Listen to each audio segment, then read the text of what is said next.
микрофон. Уважаемые Турага, уважаемые коллеги, безусловно, сегодня мы можем продолжать рассматривать в обычном режиме вопросы, законопроекты, где одно слово меняется на другое.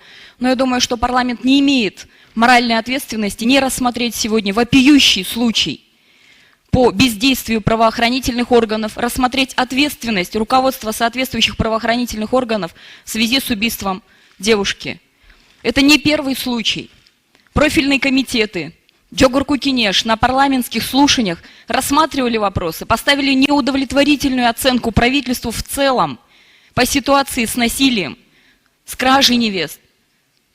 В обществе, которое хочет считать себя цивилизованным, это недопустимо, и парламент не может промолчать. Поэтому сегодня прошу, уважаемые коллеги, поддержать инициативу, включить в повестку дня, заслушать информацию министра и соответствующие решения принять. Джогур-Кукинеш должен дать оценку действиям и бездействиям должностных лиц, а также обратиться к обществу, потому что эта проблема, она приобретает уже неотвратимый характер.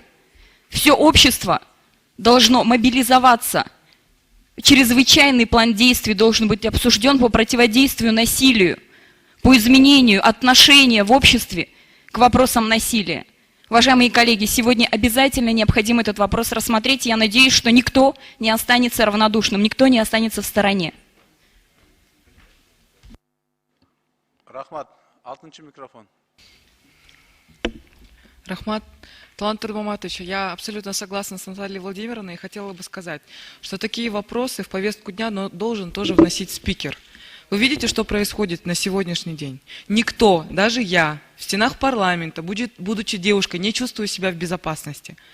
И эту мою безопасность, в первую очередь, подрывает как раз-таки, получается, верховенство власти, верхушка власти, которая, к сожалению, на сегодняшний день, нарушая все мыслимые и немыслимые законы, привело это все к тому, что на местах наши граждане тоже уже перестали соблюдать законы, жить по совести.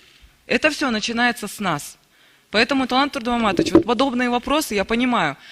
К сожалению, Айзада не дочка какого-нибудь высокопоставленного чиновника. К сожалению, Айзада обычная девочка.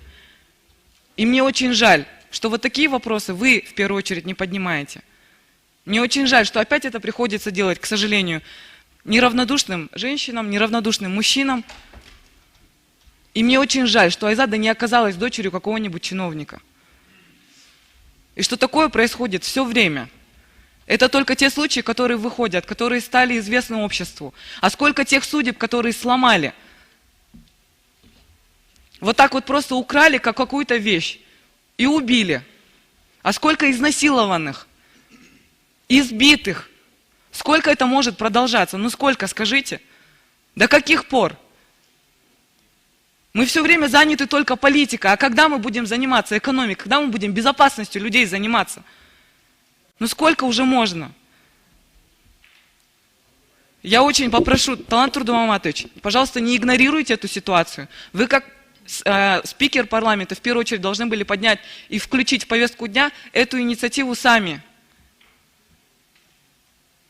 Рахмат.